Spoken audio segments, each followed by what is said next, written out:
Hello, you are watching Rappler. Today is November 9, Tuesday, at medyo marami-marami ang nangyari, especially in Davao City. Let me introduce myself first. My name is Bea Cupin, and I'm a Rappler senior reporter covering hugpong ng pababago and the crucifixion of the ruling PDP laban for the 2022 elections. Here is your Rappler recap of today's events. Medyo marami nangyari nga today in Davao City, specifically involving the adult children of President Rodrigo Duterte. I'm talking about Sara, who is Davao City Mayor, and Sebastian Baste, who is the incumbent vice mayor. The biggest news of the day, of course, is that Baste Duterte withdrew his candidacy as vice mayor. Sara Duterte withdrew her candidacy as mayor, and now Baste will be running for the Davao City top spot instead. Duterte ally, lawyer Melchor Kitain Jr., who represents the 1st District of Davao in the City Council, will be running for vice mayor instead of Baste. Medyo marami akong sinabi. So to recap, nag-withdraw both si Sara and Baste sa post that they filed originally during COC filing week. That's mayor and vice mayor respectively. And now Baste will be running for mayor of Davao City. A city councilor, Melchor Kitain Jr., will be running for vice mayor instead. So that means as of this video, Sara Duterte won't be running for any post in 2022. But if you've been reading the news, alam niyo kung anong susunod sa bat na yon. As you may already know, candidates have until November 15 to substitute via withdrawal, aka a candidate for another post, say a national post, can withdraw their candidacy and Sara can take their place. Kasama na doon yung rules ng party that they're replacing or whatever. Konting backgrounder, sa mga siguro hindi nakakasubaybay sa nangyari sa Davao City politics, both Sara and Baste during the COC filing week, that was from October 1 to 8, filed for re-election as mayor and vice mayor, much to the sadness of the many both political allies and their supporters who had been hoping that Sara would run for the highest post in the land, succeeding her father, the incumbent President Rodrigo Duterte, as she did in Davao City. Kasi si Sara was leading early presidential preference surveys, meaning if the elections were held at the time the surveys ran, most would pick Sara as president. Bakit nga ba matunog siya as a presidential candidate in the first place? So let's go back in time to the 2019 midterm election. Sara founded Hugpong ng Pagbabago. That's the regional party that she founded. It's a regional party that did not, obviously because it's a regional party, it didn't field national candidates, but it did endorse senatorial candidates during the 2019 elections. Dalawa yung slate, kung natandaan nyo, parang may isang slate na ikakampanya nila sa region, tas merong shorter slate na parang ibabagay nila depende sa ally in a specific area. So yun yung ginawa ng Hugpong ng Pagbabago in 2019. Sara herself campaigned for her anointed bets or the Hugpong anointed bets. So for many political observers, this was a prelude to a potential 2022 run. Syempre wala namang in-announce or dineclare si Sara at this time, pero parang di ba nakikita nila umiikot na sa bansa, nagpapakilala na siya in endorsing her senatorial candidates. However, medyo hesitant at resistant kumbaga si Sara, despite may mga caravans, early endorsements by Duterte allies, national parties seeking alliances, and even President Duterte himself saying na Sara would run or na gusto niya na si Sara yung tumakbo bilang Pangulo. Paulit-ulit sinasabi ni Sara na hindi siya tatakbo for a national post. In many iterations yun, and that she would really seek re-election in Davao City as mayor. So she filed her candidacy for mayor on October 2, mga ilang hours or minuto lang ata nga after her father in Manila sa COMELEC announced that he would retire from politics. May developments sa statement na yan, pero let's just focus muna on the developments in Davao City. So a short timeline of the day, around a little before lunch, news broke that Baste had withdrawn his candidacy as vice mayor upon the supposed orders of his older sister. Wala pang sinasabi din na statement. Walang nirelease na statement si Mayor Sara after Vice Mayor Baste withdrew his candidacy. And then hours later, mga bandang 3 p.m. naman, Sara Duterte herself went to the COMELEC office in Davao. She personally withdrew her candidacy as mayor as well. Wala rin siyang comments so far.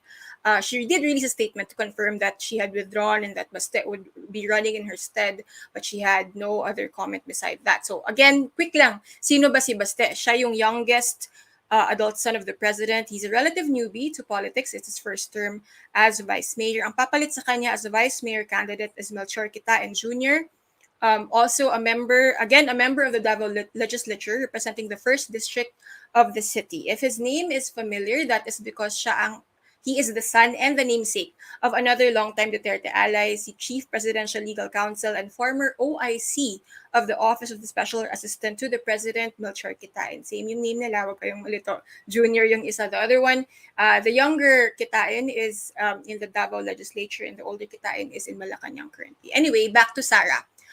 So, syempre, yung tanong ng mga tao ngayon, what happens next? Will Sara run for a national post in 2022? And if so, which one? So, again, wala pa siyang ina-announce, wala pa siyang sinasabi. Pero syempre, ito yung mga haka-haka, ito yung mga speculations ng mga tao. No? You can't help but speculate because why would she withdraw from her candidacy as mayor when she was very adamant in saying that she wanted to serve Davao City for one last term or at least one last consecutive term as Davao City mayor. Yung context nito, of course, she met with two presidential candidates recently in Cebu City, in vote-rich Cebu City and Cebu Province. She met with Bongbong Marcos Jr. While she did not give any details about the meeting, she did say na they talked about how Bong could possibly help Bongbong Marcos's presidential campaign. And days after that, pag-uwi niya ng Davao City, nakipagkita naman siya with Senator Ronald De La Rosa, isa rin tong long-time Duterte ally. Malamang familiar kayo sa kanya. He was the chief of the PNP at the start of the campaign on illegal drugs or the war on drugs of Duterte. Bato, or his nickname, Bato, was also kind of mum about the details of the meeting.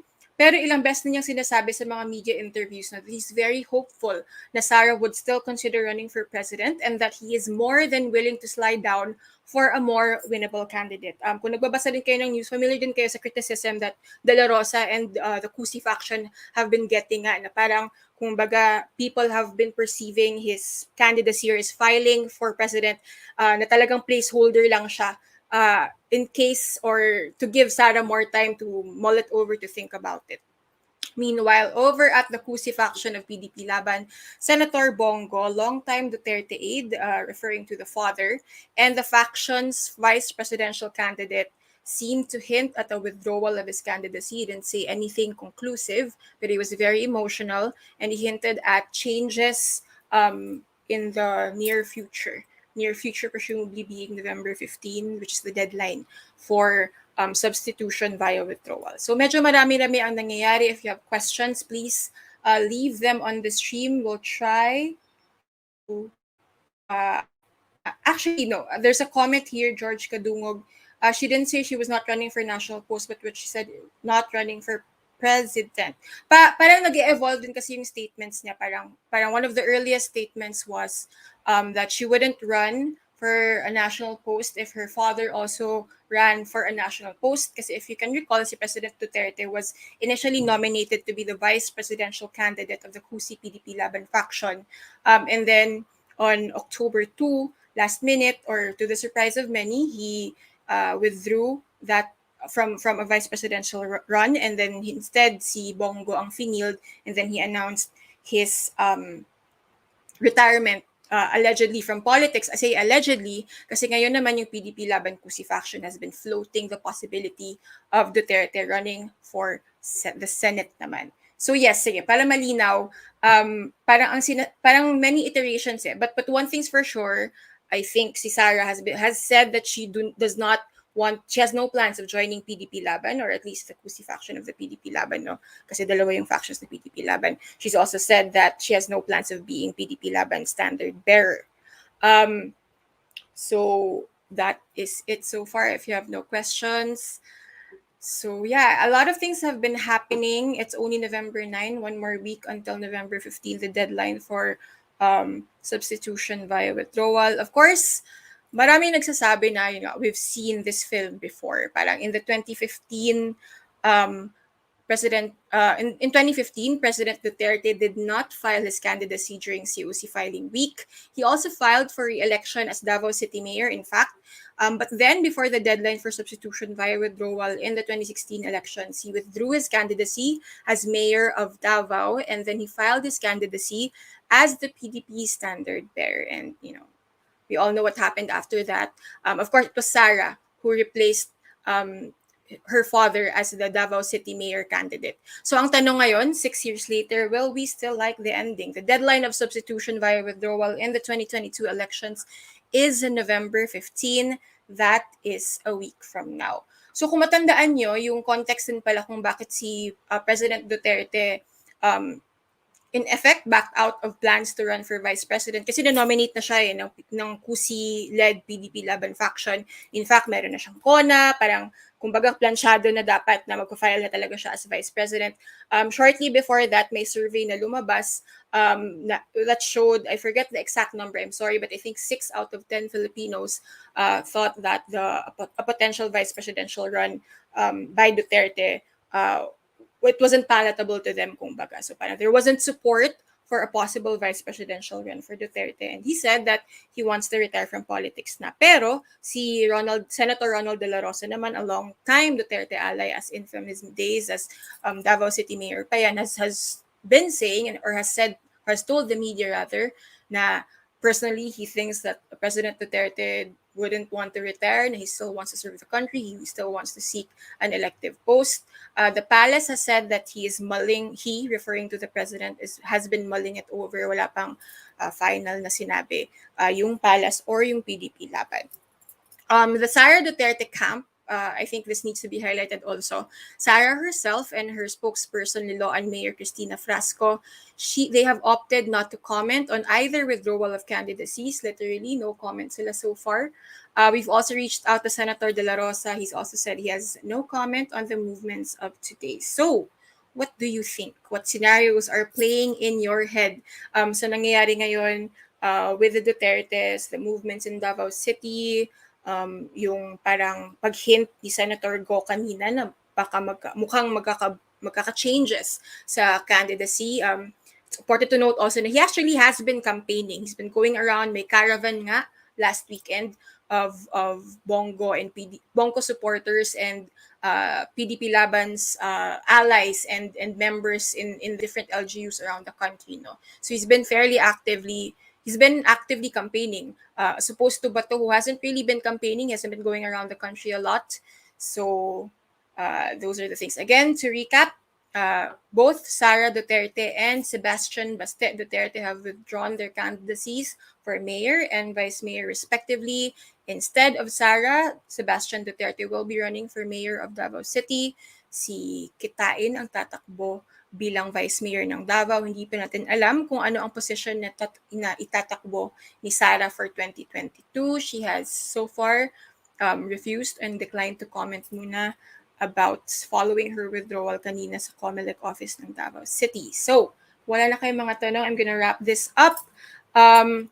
Again, abang-abang tayong lahat until November 15. That's the deadline for substitution via withdrawal for the 2022 election. Surely a lot of things will be happening between today, this video, this broadcast, and November 15. For more updates on the 2022 elections, follow Rappler on social media if you haven't already. We have reporters covering each of the major candidates and the slates in 2022. I cover Hugpong and the Kusi faction. So far, those are all the updates that we have. Tune in for more as we all wait for this drama, if you want to call it a drama, to unfold. This has been Bea Kupin. Thank you so much for watching. Bye.